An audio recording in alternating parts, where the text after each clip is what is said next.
Estamos otra vez focalizados en nuestro estudio y pues tendremos que hacer un repaso, aunque sea breve, para poner en materia a los que no pudieron estar la semana pasada.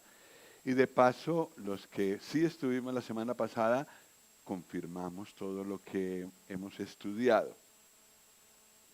¿De qué es que estamos hablando? ¿Perdón?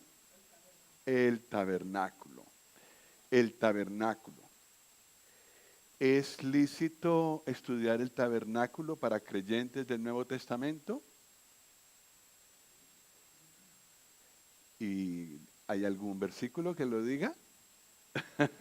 Porque claro, no se vale que lo dijo tal, se vale la Biblia dice que. Bueno, a ver, la Biblia dice que tenemos que estudiar el Antiguo Testamento, ¿sí o no? Sí, ya decimos que sí, pero necesitamos citas. ¿Por qué estudiamos una cosa del Antiguo Testamento? Muy bonita y todo, y hemos salido emocionados, pero ¿por qué? A ver, un versículo, a lo menos uno de los tres que vimos, que nos hace ver que tenemos que ocuparnos del Antiguo Testamento.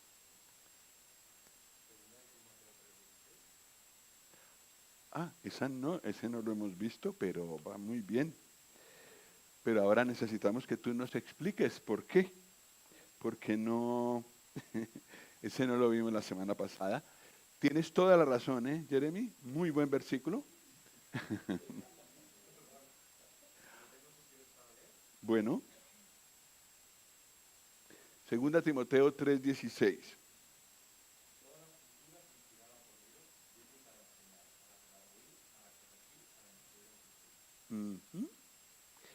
Sí, etcétera, ¿no? ¿Desde cuándo había estudiado Timoteo las Escrituras? Versículo 15.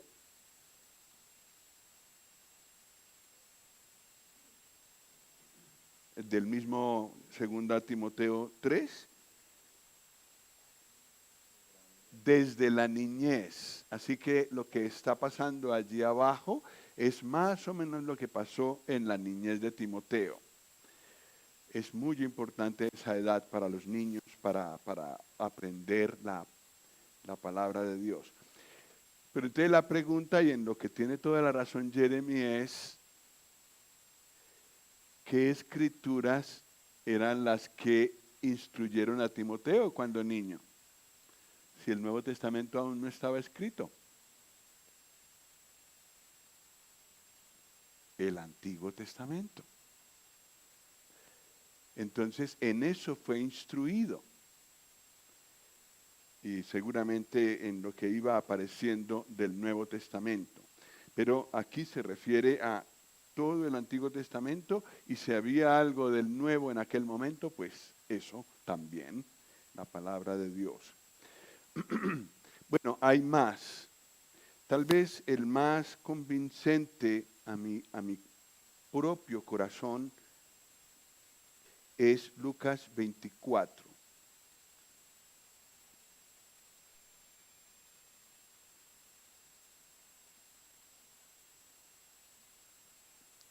Lucas 24, el Señor Jesús está en una clase maravillosa con los discípulos que van a Emaús, y el versículo 27, gracias. ¿Lo puedes leer, Gustavo, por favor?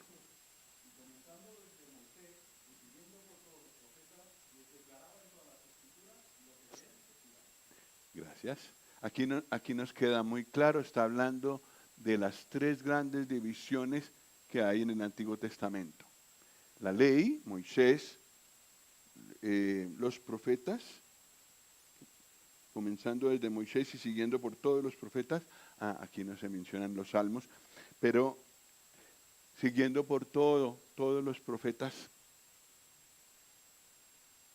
les declaraba el Señor Jesús lo que decían de él las escrituras del Antiguo Testamento. Pasaron por el tabernáculo, a mi modo de ver, sí, Ya le preguntaré al Señor cuando estemos allí en la gloria, Señor, si pudiéramos escuchar, aunque sea una parte de aquello que le dijiste a los discípulos que iban a Emaús, yo con eso tengo bastante. Debió ser maravilloso, el mejor maestro, empapado de todas las escrituras, eligiendo seguramente por los límites no de él, sino de los discípulos, qué enseñarles. Pues por eso nos ocupamos del Antiguo Testamento y por eso tiene sentido lo que vamos a ver. Bueno, ¿de quién fue el diseño del tabernáculo? ¿De quién fue la idea? De Dios. Estaba en su corazón. Había él hecho algo en el cielo. En el cielo hay uno. El Señor se lo mostró a Moisés. ¿Cuánto tiempo estuvo allí en la montaña enseñándole todos esos detalles? 40 días y 40 noches. Todos los detalles de algo como esto en el cielo. Y Moisés fue un buen alumno porque pudo reflejar tanto en lo que él hizo como en lo que supervisó para que se hiciera, pudo reflejar lo que Dios había dicho. Bueno, vamos a grandes rasgos. La primera parte es, ¿cómo se llama esto? El atrio. El atrio estaba rodeado por, ¿qué era esto? ¿Qué era lo que había alrededor? Cortinas de lino de más o menos esta altura, un poquito más quizás. ¿Cuántas puertas? Una, que nos habla claramente del Señor Jesús, quien dijo, yo soy la puerta. Entonces la única manera de entrar es a través de Él. Y lo primero que nos encontramos es, ¿os acordáis? El altar del holocausto. ¿De qué habla el altar del holocausto? Del Señor Jesucristo en la cruz. ¿Cuándo dejaba de haber fuego y humo allí? Nunca. Había un sacrificio continuo, un holocausto continuo, entonces siempre había fuego allí. Aparte de eso, de ese sacrificio continuo, había todo lo que presentaban los israelitas obligatoriamente por el pecado y voluntariamente cuando se trataba de un holocausto o una ofrenda de paz. El siguiente mueble que encontramos es ¿cuál? Uy, qué pequeño está ahí. El lavacro. Aquí está un poco más fácil de ver. ¿Y esto para qué servía? Lavarse las manos y los pies antes de entrar en la presencia de Dios. ¿De qué habla eso?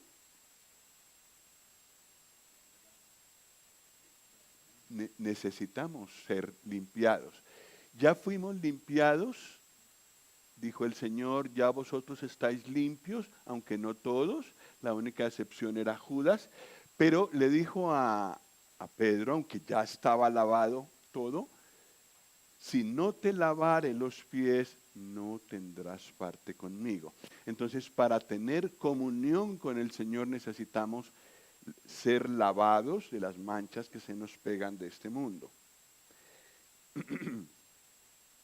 ¿De qué elemento había dentro del lavacro? Agua, que representa la palabra de Dios. La palabra de Dios nos limpia. ¿Y es bíblico eso? Que el agua es figura de la palabra de Dios. ¿Es bíblico? ¿O es una cosa bonita, una buena suposición nuestra? ¿Algún versículo? Ya sabemos que aquí, sin versículos,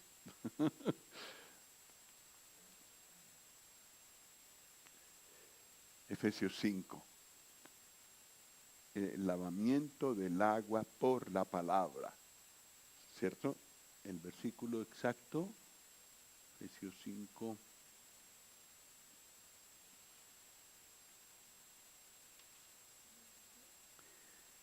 26. Gracias. ¿Lo quieres leer, Marta?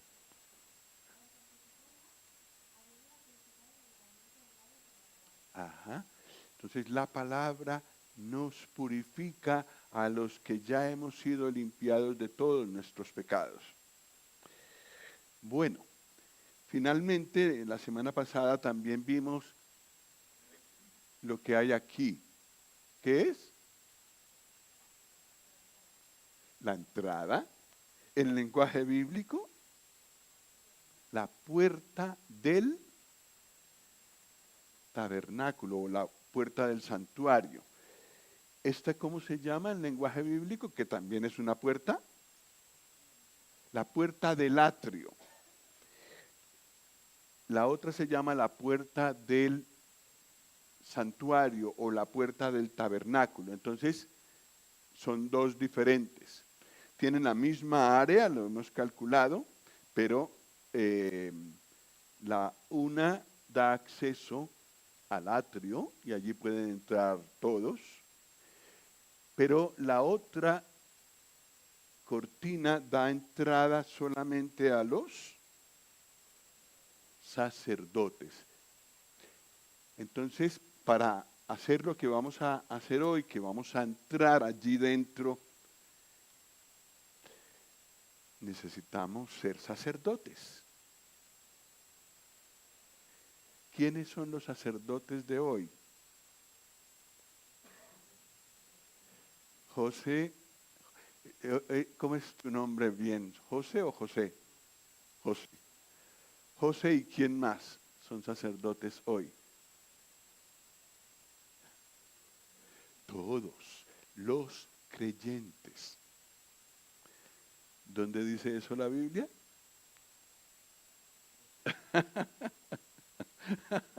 Ese es el punto.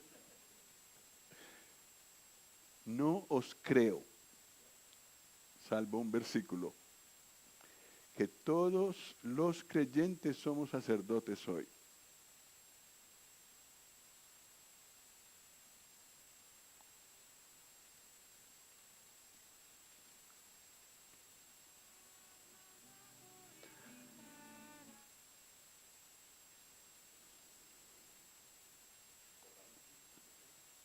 Apocalipsis 5, 6.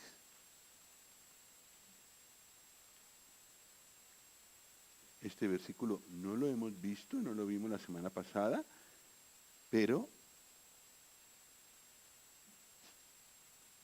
Apocalipsis 5, 6, ¿has dicho? 1, versículos 5 y 6. Correcto. Sí, no lo hemos visto la semana pasada, pero tienes toda la razón. Si los quieres leer, por favor.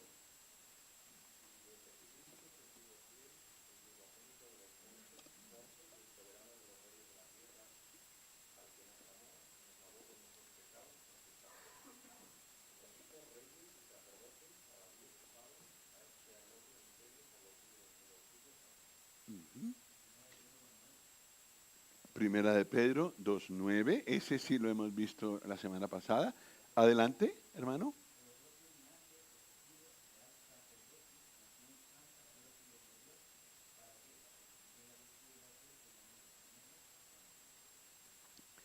Convencido, ahora ya no tengo argumentos contra decir que los creyentes somos los sacerdotes de hoy. Bueno, ¿y qué hacen los sacerdotes? Adorar, presentar sacrificios. Ese es nuestro deber. También, como ha leído José, tenemos que mostrar al Señor Jesús y sus excelencias fuera, con nuestra vida y nuestras palabras. Pero, en primer lugar, en el versículo 5 del mismo capítulo 2 de 1 Pedro, habla de que somos un sacerdocio santo para presentar sacrificios. Así que tenemos que ver, a ver si, pues que el Señor nos ayude a mejorar este aspecto de nuestro sacerdocio, presentar sacrificios, adorar. Esto es lo que haremos en la eternidad. Así que necesitamos dedicarle tiempo a esto para ir ensayando lo que haremos por siempre allí en la gloria. Adorar, presentar sacrificios, adoración al Padre por medio del Señor Jesucristo. Bueno, pues entonces adentro vamos creyentes y allí descubrimos maravillas que no pueden otras personas ver. Lo primero que veremos del lugar santo y santísimo es las tablas. Éxodo 26, 15 al 25.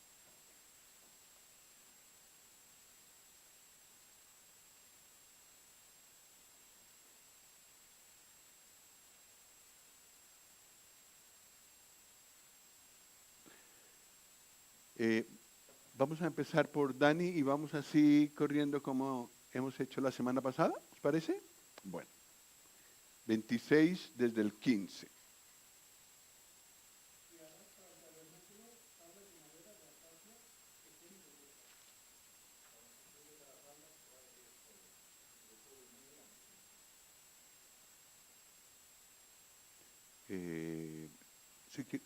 Sigue. ¿Quieres leer?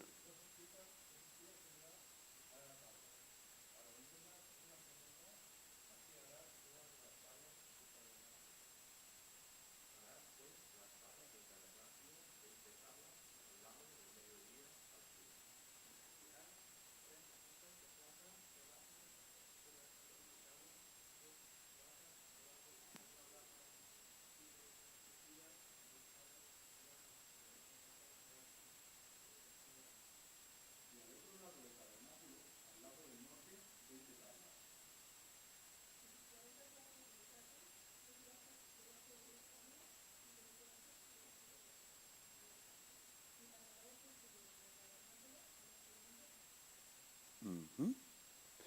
Gracias. Tablas. Algo así. ¿De dónde salieron esas tablas? Madera de acacia que crecía en el desierto. Nosotros cuando estuvimos en el desierto no vimos acacias tan grandes, pero aparentemente en aquel tiempo sí los había, y si no, quizás hicieron alguna unión, no lo sé. En todo caso, salieron de árboles que crecían en la tierra. Y esto habla de humanidad. Personas que han nacido aquí, en esta tierra.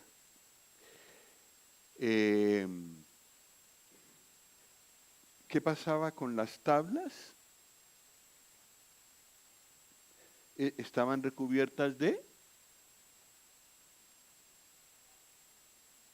qué? De oro.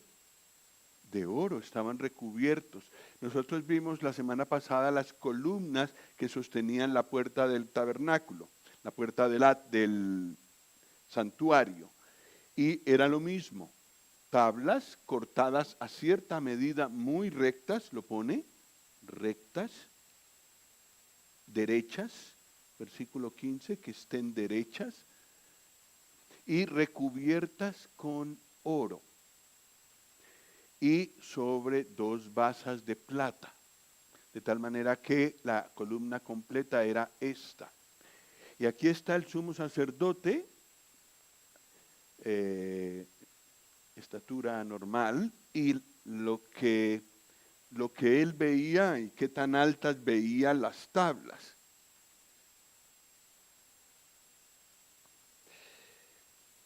Todas juntas formaban el tabernáculo. Había 20 en este costado, el costado oriente, el costado norte, 20 en el costado sur y 8 en total en el costado occidental. Y formaban una unidad muy sólida, a pesar de ser algo portátil, de que iban por el desierto con ello, era algo sólido. Todo bien unido y con una base firme. Las tablas, dijimos que fueron sacadas de un árbol, es madera y hablan de humanidad. En realidad estas tablas, como conjunto y también en los materiales, habla de los creyentes que formamos una iglesia, pero en primer lugar habla del Señor Jesús.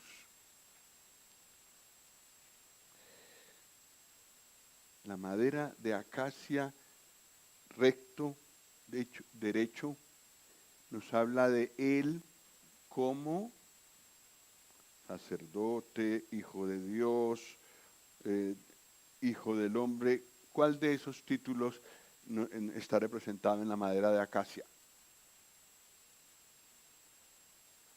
Sacerdote, rey, hijo del hombre, hijo de Dios. ¿Cuál de esos?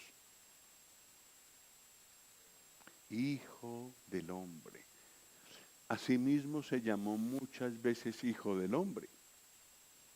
Por ejemplo, Juan 1:51.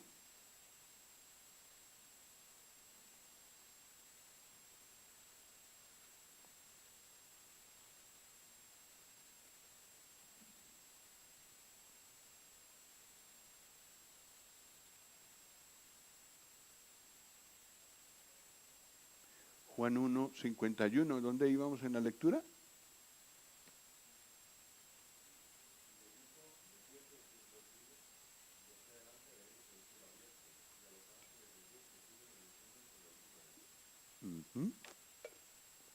Hijo del hombre, nacido de mujer, nacido como en el vientre de una mujer, tuvo que ir creciendo, como ahora pasa con el bebé de Ruth y Aitor. Así el Señor Jesús nació, así el Señor Jesús vino a este mundo. El Señor vino y hizo todo lo que, es decir, pasó por todas las etapas que todos nosotros hemos pasado. Nació, tuvo una niñez, tuvo una juventud, fue adulto, joven, y allí a la mitad de sus días fue cortado. Pero verdadero hombre, el Señor Jesús, el verdadero hombre, se llamó a sí mismo el Hijo del Hombre. El oro, ¿de qué nos habla el oro? De divinidad, de la gloria de Dios. El Señor Jesús se llamó a sí mismo, o la Biblia habla de él, sí, también habla de sí mismo, como Hijo de Dios, como Dios, mejor dicho. Sí, allí mismo en Juan 1, versículo 34.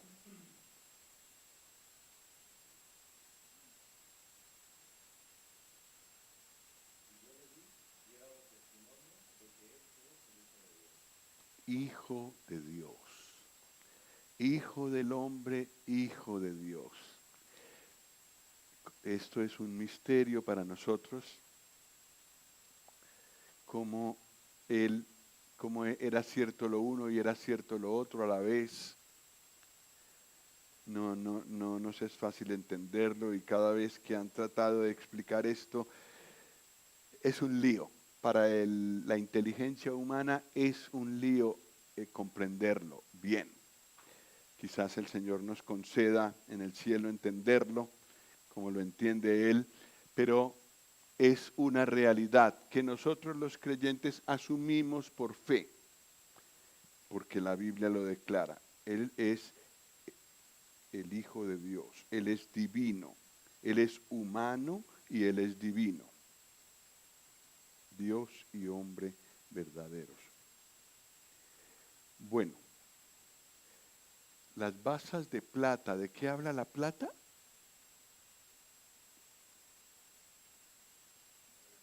Redención. Cada israelita tenía que pagar ciertos ciclos de plata. Entonces habla de redención, es el precio pagado por cada uno. Y el Señor Jesús, y nos habla del Señor Jesús como redentor. Él mismo no necesitó redención, Él fue el que pagó el precio. Que supera todos los cálculos de riquezas que podamos hacer en este mundo. No es posible con todo el oro del mundo comprar una sola persona, rescatar, redimir una sola persona. Se necesitaba algo de mucho más grande valor. Y para redimir a tantos, tantos, tantos que llenaremos la casa del Padre, pues el valor de la sangre del Señor Jesús no lo podemos calcular. La plata, las basas de plata nos hablan de Él. Esto si lo aplicamos a Él, que es la primera aplicación, hablando del Señor Jesús. Pero también las tablas hablan de nosotros, que también crecimos en este mundo, somos de aquí, somos hijos de hombre, somos humanos, pero teníamos el defecto del pecado.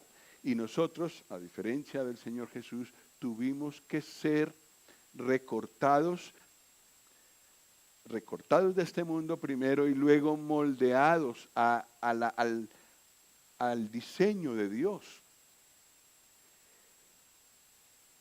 Y nuestra rectitud, porque Dios nos ve perfectos en su Hijo, no proviene de nosotros, sino del Señor Jesús. Pero es la realidad. Y todos iguales, en el sentido de que todos, aunque éramos de árboles distintos, muy distintos unos de otros, hemos sido justificados a la medida de las exigencias de Dios. Sí, los creyentes hemos sido cortados de este mundo para siempre, hemos sido hechos rectos y también hemos sido engrandecidos porque el sumo sacerdote, ese es el tamaño natural que tendríamos en nosotros mismos. Pero fijaos que estamos mucho más altos.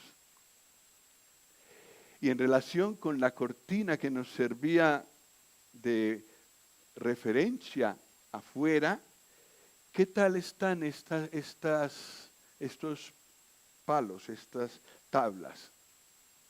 ¿Más altas, más bajas? El doble. Así que puesta una tabla de esas aquí al lado de la cortina del atrio, la supera.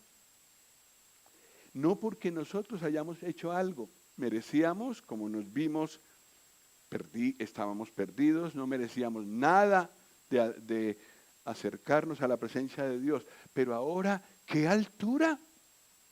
Superamos con creces el mínimo en Cristo. Esto lo tenemos gracias al Señor Jesús.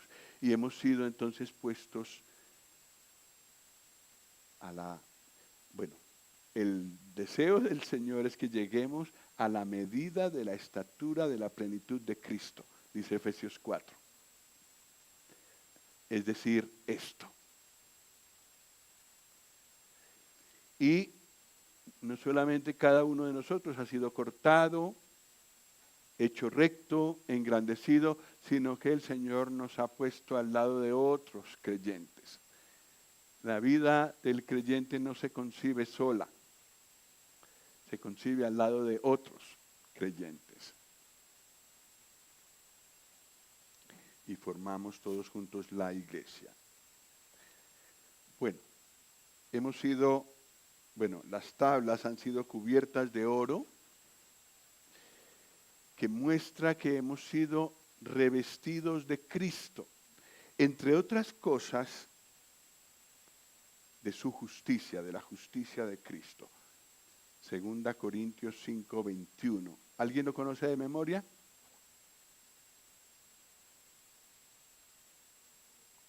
Segunda Corintios 5:21.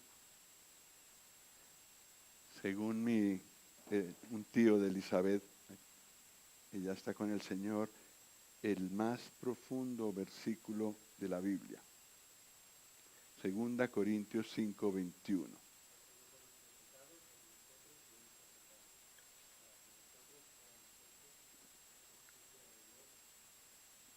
Al que no conoció pecado, por nosotros lo hizo pecado,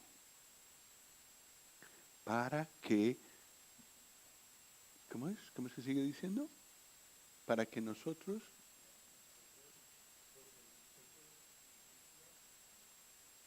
justicia de Dios en él, revestidos de él. Él cargó mi injusticia y me pasó su justicia. Justicia de Dios. Y también nos dice en otro lugar el apóstol Pedro que hemos sido, mejor lo leemos,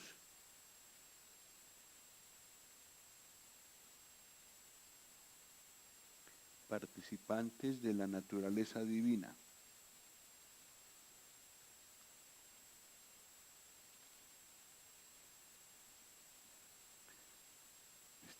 No lo tenía apuntado allí, pero viene muy bien al caso. Estaba en 1 Pedro, ¿no?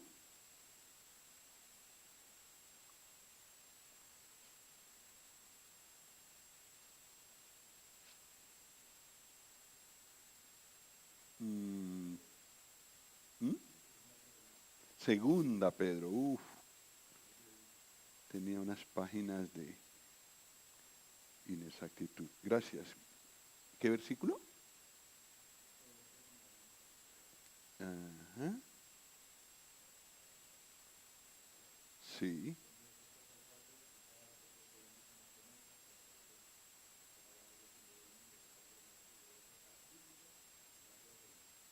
Correcto. Participantes de la naturaleza divina. Entonces de todo eso habla el oro de estas tablas.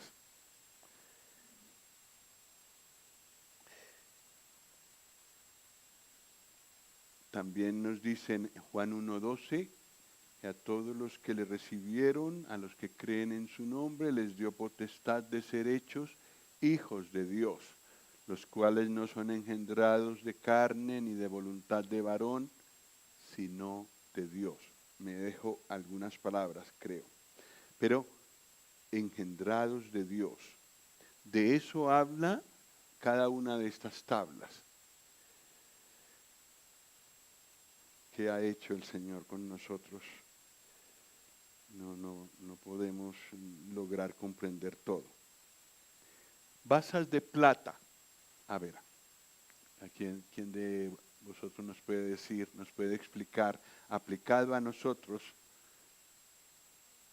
qué tiene que ver la plata allí?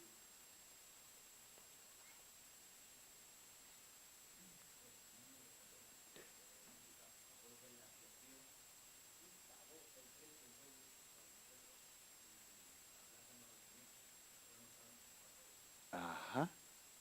Entonces, aunque no nos redimió con plata, porque sería demasiado poco precio, no llegaría, sino con su propia sangre pagó el precio.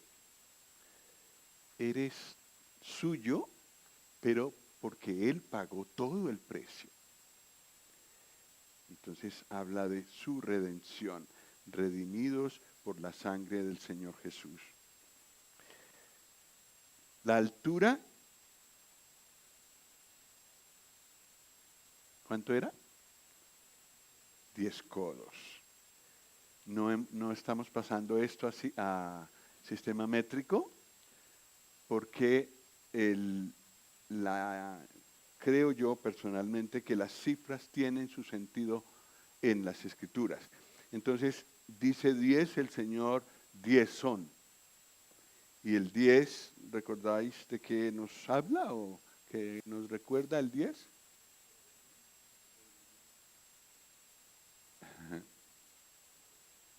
¿Os acordáis de los 10 dedos, de los 10 mandamientos? Responsabilidad delante de Dios. Y ahora que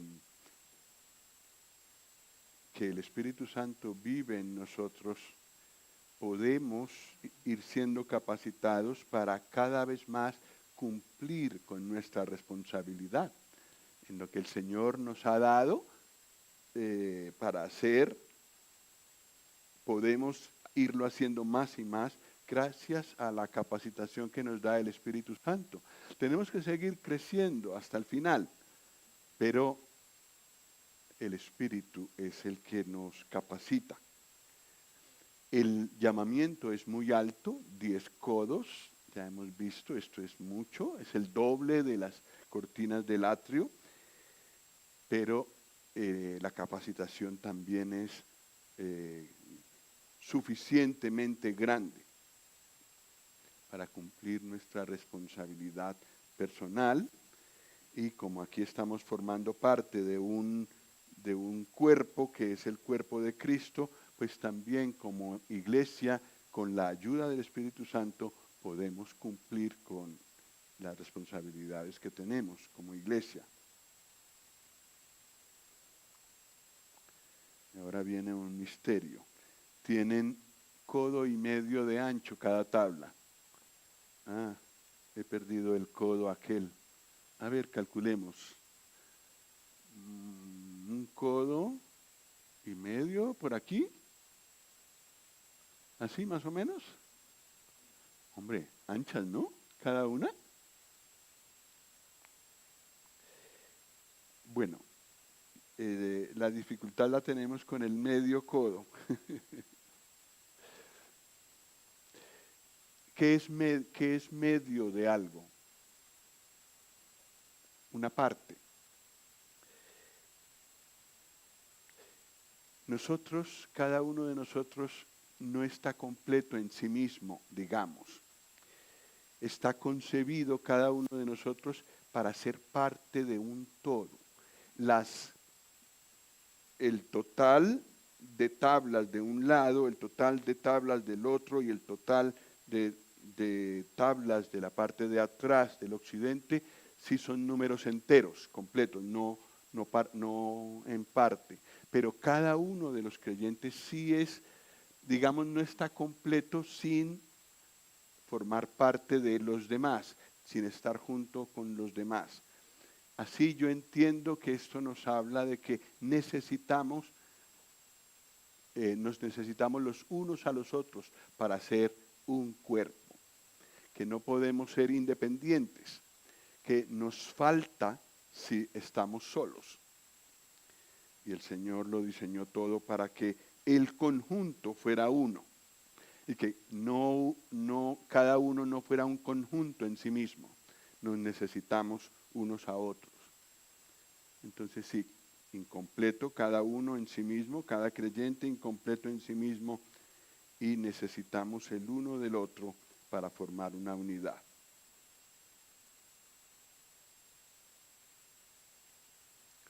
Bueno, un niño de 5 años parece hubiera dibujado esto. pero nos representa Romanos 8:30. ¿Dónde íbamos en la lectura?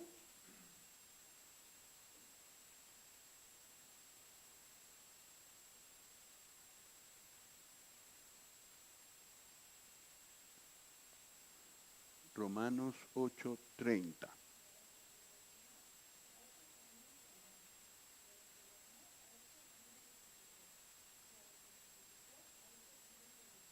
Ujú.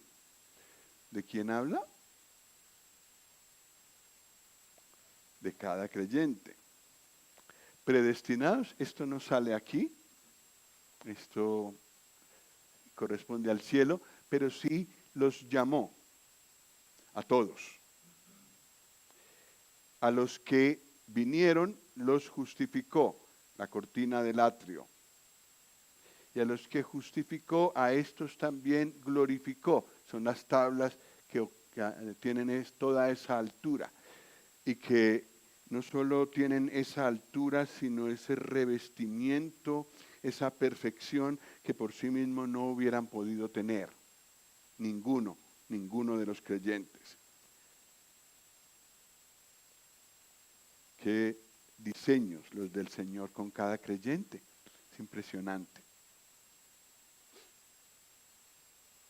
Vamos con las barras, que también están descritas en Éxodo 26.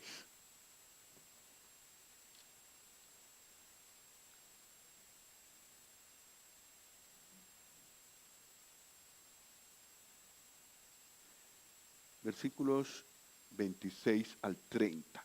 Barras que sostienen las tablas. ¿Dónde íbamos?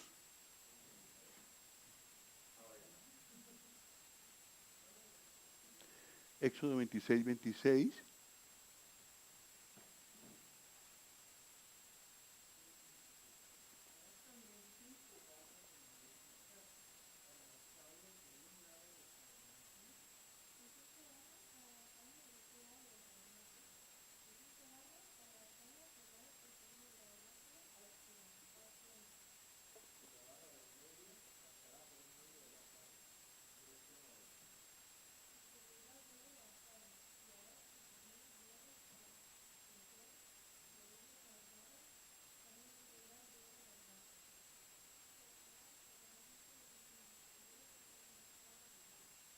Ja.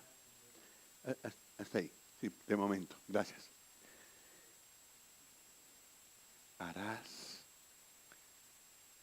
Alzarás el tabernáculo conforme al modelo que te fue mostrado en el monte. No sé qué va a pasar el momento después de que el Señor Jesús nos haya transportado al cielo, que puede ser hoy. Que nos encontremos con Él en las nubes y que Él nos lleve y estemos para siempre con Él.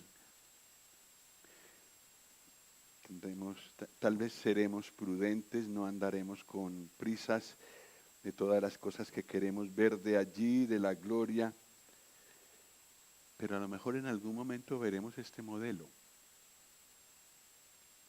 fascinados de lo que el Señor nos permitió conocer de una cosa que solo Él conoce. Las barras. Las barras iban 4, se habla de 4 y luego de una, en anillas de oro que se hacían en cada tabla y que daban solidez al edificio, aunque era portátil. Algunos creyentes piensan que esas barras hablan de las 4 cosas que se mencionan en Hechos 2:42. Vamos a ver cuáles 4 cosas había en Hechos 2:42. En lo que se ocupaban y perseveraban, sobre todo a pesar de los obstáculos, los primeros creyentes. Hechos 2:42.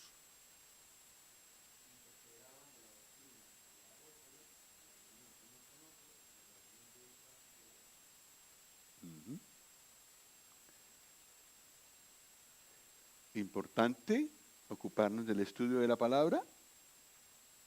Sí, nuestras reuniones deben estar llenas de la palabra de Dios.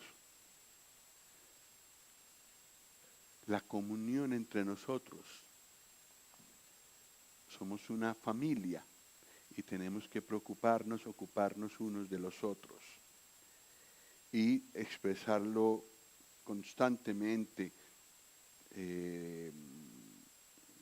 como podamos, en nuestras oraciones unos por otros, en las reuniones, pendientes, atentos unos a los otros, comunión unos con otros. Tercero, el partimiento del pan. Necesario en nuestro caminar como iglesia, como conjunto, para sostenernos. Y los primeros creyentes perseveraban en el partimiento del pan también. Es un punto importante. Y en las oraciones. Entonces, nuestras reuniones el día de hoy, aunque estamos mucho después de cuando estas palabras fueron escritas, deben seguir las mismas cosas. Y hay que perseverar, porque obstáculos hay. Se necesita perseverar. Aparecen obstáculos, pero se vencen y perseveramos y continuamos. Y cuando el Señor venga, nos encuentra en estas 4 cosas que nos dan solidez como cuerpo de Cristo. Nos falta una barra, la de en medio. No aparece aquí.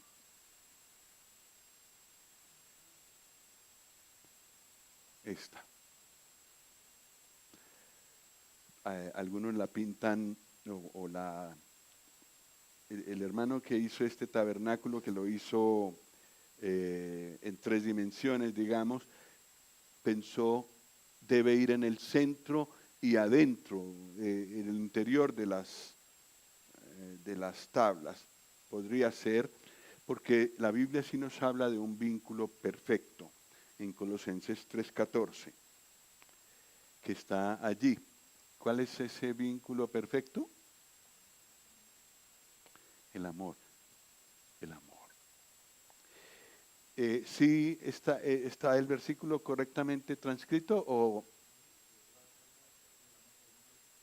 Bueno, tenemos la confirmación. Gracias, José. Sobre todas estas cosas, vestidos de amor, es el vínculo perfecto. Esta barra del medio habla del amor, que también es necesario para dar solidez al edificio en la práctica. Muy bien. Pasemos a las cortinas.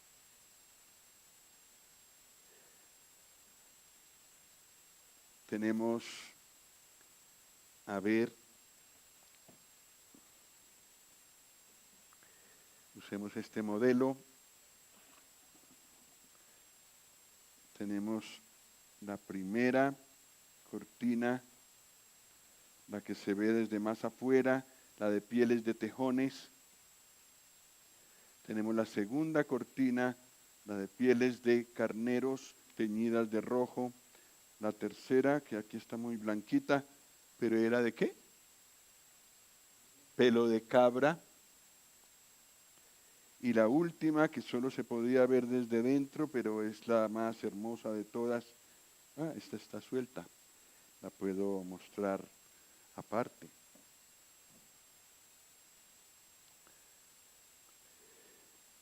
Es la que tiene los querubines. Y es la de más adentro. Y es la que el sumo sacerdote podía ver cuando entraba allí al santuario. 4 diferentes cortinas. Leamos la descripción en Éxodo 26 y pasamos a estudiarlas un poco. Éxodo 26.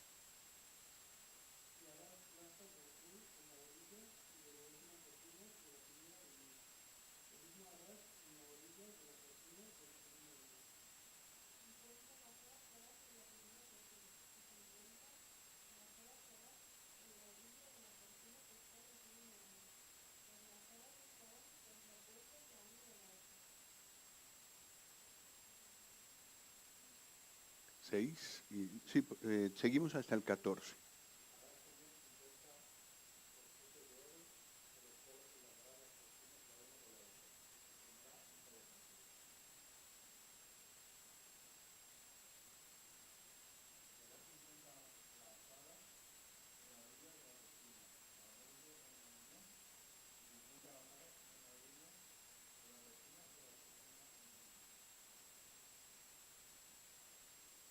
Eh,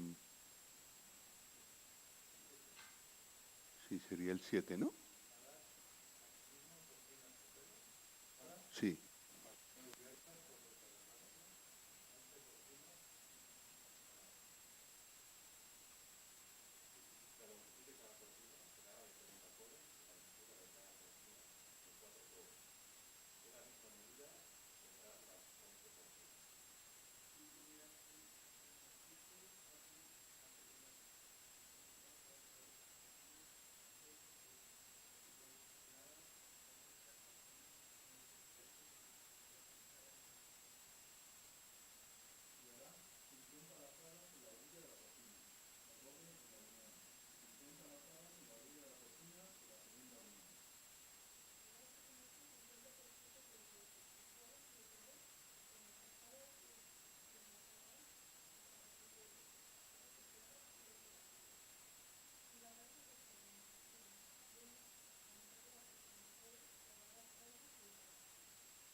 Ujú.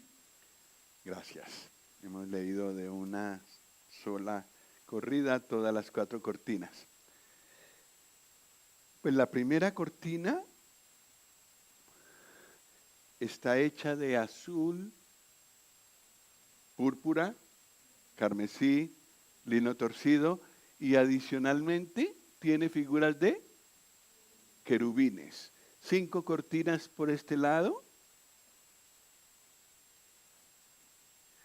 y 5 cortinas por este lado. Luego con las aras a los bordes de las cortinas, tanto en un lado como en el otro, y entonces corchetes, ganchos de oro que hacen una sola cosa. Es muy interesante los diseños que el Señor ha hecho. Los 4 colores nos representan al Señor Jesús. El azul como el hombre celestial, que es mayormente como nos lo presenta Juan. Esto lo hemos visto con detalle, hemos leído todas las citas la semana pasada, entonces vamos a pasar un poco rápido. Púrpura, que habla de su realeza como rey de las naciones, rey gentil, rey por encima de las naciones gentiles, y de esto nos habla el Evangelio de Lucas. Carmesí, que nos habla de su realeza judía, él es verdaderamente el heredero del trono de Israel, el verdadero hijo de David, y esto es lo que Mateo nos presenta. Y el lino nos habla de su pureza, y es como podemos verlo en el Evangelio de Marcos. ¿Cuál es el elemento adicional aquí? Los querubines. Vamos con los querubines. Génesis 3:24.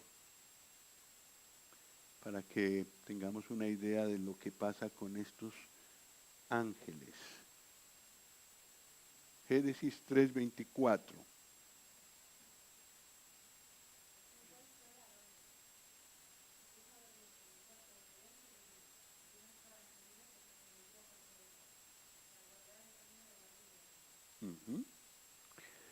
el hombre no podía entrar. Los guardianes no dejaban pasar al hombre porque alteraría, es decir, pasaría a un lugar donde mancharía la gloria de Dios. Son guardianes de la gloria de Dios, de que las cosas sean hechas conforme a la santidad y la justicia de Dios.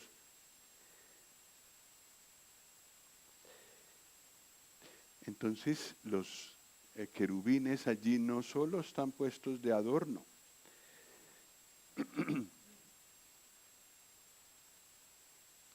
significan algo. Velan que todo lo que ha ocurrido y todo aquel que entre a ese recinto cumpla con los estándares de la santidad de Dios. Si no, no dejarían entrar, como hemos visto en Edén. Guardianes de la santidad de Dios. Pero para el creyente que ahora es un sacerdote y está entrando al lugar santo, ¿dónde quedó todo arreglado?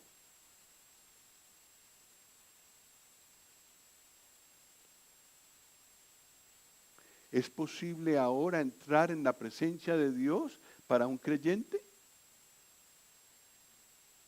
¿Y qué de los querubines?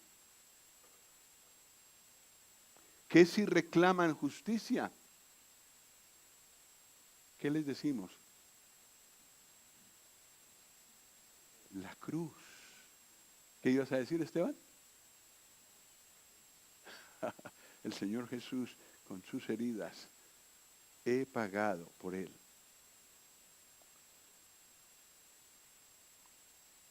La cruz que quedó atrás, allá en el altar del holocausto, es la razón por la que puedo entrar aquí a la presencia de Dios. Es verdad que estamos muy acostumbrados a hacerlo, es verdad que estamos muy acostumbrados a ir a donde el Padre, pero nos conviene recordar de vez en cuando esta verdad. Allí no estamos por nosotros mismos. No somos mejores que los que hay afuera. Los que van, los que nos encontramos en el camino a la reunión, que hacen lo que quieren. Éramos lo mismo. La razón por la que podemos presentarnos a la presencia de Dios es el Señor Jesús. Los querubines no tienen nada que decir.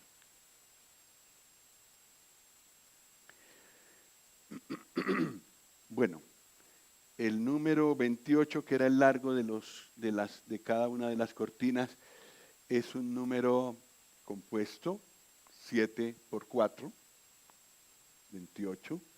Y el 7 se ve mucho en Apocalipsis, que muestra la plenitud divina. El 7, los 7 espíritus de Dios. Eso está en Apocalipsis 1. Quizás lo leemos como esta cifra es nueva en nuestros cálculos.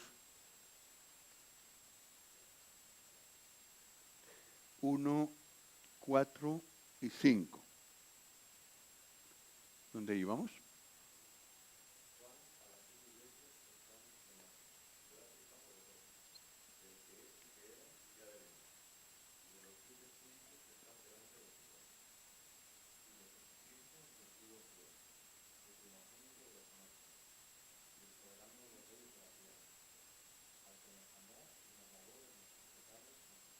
Uh-huh. Entonces, gracia y paz a vosotros del Padre. Los 7 espíritus representan al Espíritu Santo y de Jesucristo. Así, el Dios Trino aquí, gracia y paz de parte de los 3 para los creyentes. Apocalipsis está dirigido a creyentes. Pero no dice del Espíritu Santo, dice de los 7 espíritus de Dios. Es una manera de presentar al Espíritu Santo en su plenitud.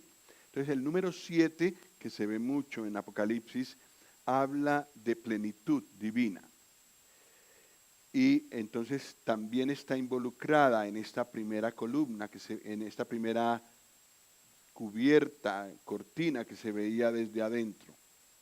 Y el 4, ese sí que lo vimos la semana pasada, y habla de todos los ángulos de la tierra, toda la tierra. Y resulta que en la iglesia hay creyentes de todo linaje y lengua y pueblo y nación. Todo. Aquí tenemos de varias nacionalidades, unidos en Cristo. Y tal vez los que estamos más lejos somos los que venimos de Colombia. Y somos unidos en Cristo. Desde el occidente vuestro, que queda Colombia, y sur, hasta aquí, que para nosotros es el norte y el oriente. Unidos en el Señor Jesús. Y es Él quien lo ha hecho. Dos grupos de 5. Había que poner 5 cortinas primero y luego otras 5 y luego unirlas. Y creo que el significado más sublime que he oído es el de Efesios 2:14. 2 grupos muy distintos, unidos.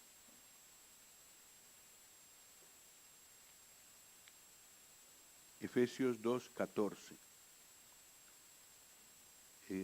¿Dónde íbamos?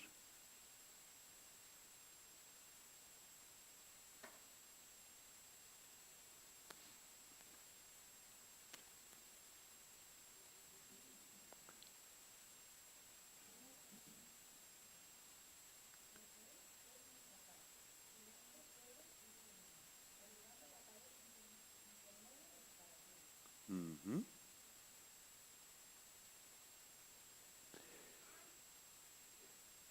Dos pueblos irreconciliables, judíos y gentiles, que inclusive hasta podemos ver un poco de eso hoy, esa dificultad. Sin embargo, en la iglesia hemos entrado los unos y hemos entrado los otros. Los judíos y los gentiles, ambos en un solo cuerpo. Y tanto los unos como los otros son grupos de 5 y el 5 habla de la responsabilidad. Entonces, tanto los unos como los otros, todos juntos, somos responsables de guardar la unidad del cuerpo en la práctica. Delante de Dios no se puede quitar. La iglesia es una. Esto nadie lo puede quitar. Hecha de judíos y gentiles, hecha de europeos y americanos, pero esa unidad el Señor la ve y es un hecho. Y la llevará a su iglesia, una sola, junta con Él. Pero sí tenemos la responsabilidad de guardar esa unidad. Y tal vez de esto nos hable el número 5. Unidos por corchetes de oro. Y puesto que el oro habla de Dios, es que esa unión entre judíos y gentiles fue hecha por Dios. Por eso se mantiene. Dios ha hecho eso. Bueno, vamos con la cortina de pelo de cabra. A ver si no tomamos mucho tiempo. Pero la cortina de pelo de cabra está hecha de 2 conjuntos, uno de 5 y otro de 6, que son un total de 11 cortinas unidas en 2 partes. Sobra una respecto a la cortina anterior de los muchos colores, la que es muy hermosa. El pelo de cabra, la referencia que varios comentaristas han visto es a que era el vestido de profeta, pelo de camello. Elías, Juan el Bautista, y creo que en la cita que está aquí habla de Juan el Bautista. A ver, leamos Mateo 3:4.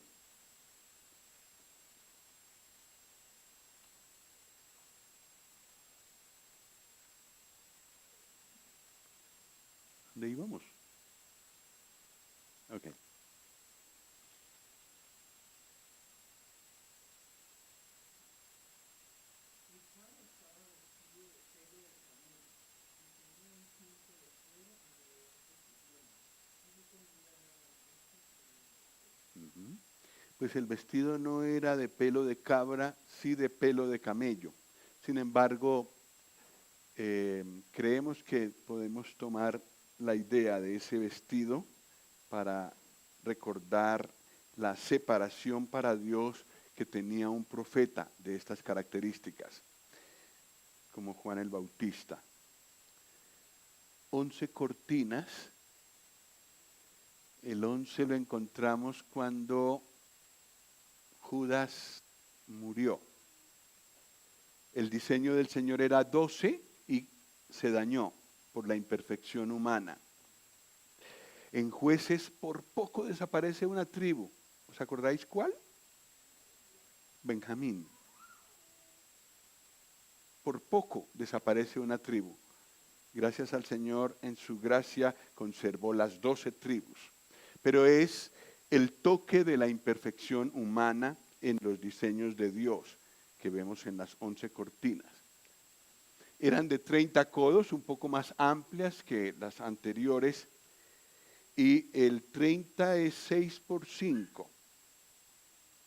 El 6, que es el número de la bestia, 666, nos habla de la plenitud del hombre sin Dios, lo máximo que alcanza a lograr. No tenemos tiempo de mirar la cita, pero es conocida. Y el 5 ya sabemos que habla de la responsabilidad del hombre.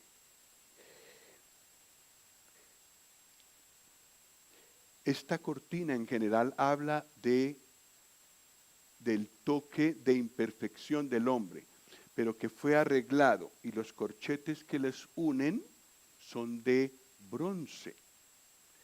El asunto fue arreglado delante de Dios, y ahora pueden formar una sola tienda que cubre, que separa para Dios. Como el profeta estaba separado para Dios, así esta cortina muestra separación para Dios de parte de la iglesia. Bueno, el Señor hizo perfectos a los imperfectos, es decir, a nosotros. Cubrió nuestras imperfecciones, como aquellas de las que habla el número 11, el número 6, sobre todo esos dos números. Cubría por completo la cortina interna, la de colores. Y sí, han sido unidas las dos capas con corchetes de bronce, juicio de Dios que fue consumado allá en la cruz. Las imperfecciones que el hombre aportó, digamos así, a la iglesia, han sido arregladas delante de Dios, con toda justicia. Entonces la cortina es una figura de la iglesia separada del mundo, pero desde adentro. Separación del mundo.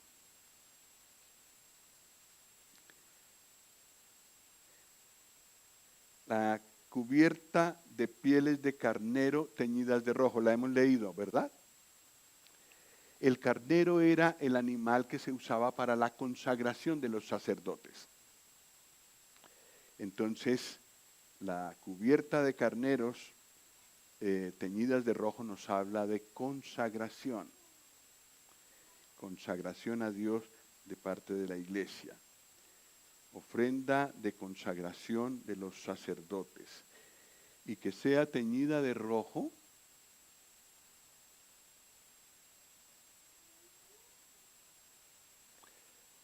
Nos habla de la cruz, de la sangre que el Señor Jesús derramó, y que es porque Él se consagró completamente a Dios hasta la muerte que nosotros hemos podido ser consagrados. Pues habla de Él, de que estamos cubiertos con esa consagración.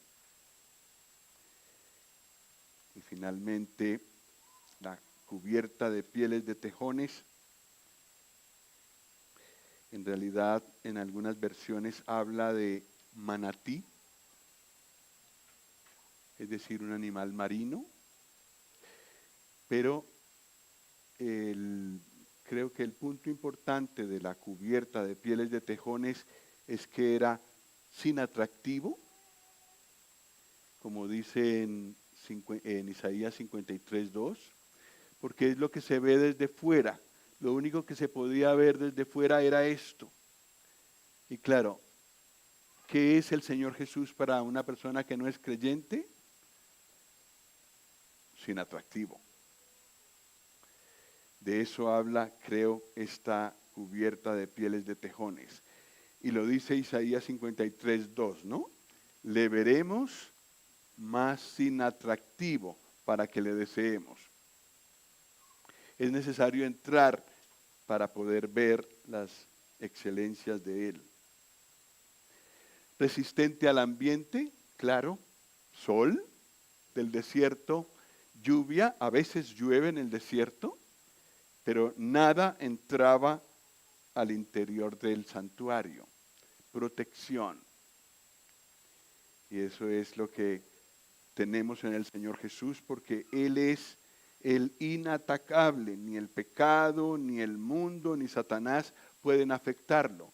Y los que estamos en su mano, igual. Su iglesia durará hasta el final. Y esta cubierta protege. Y pues habla de la protección que el Señor nos da.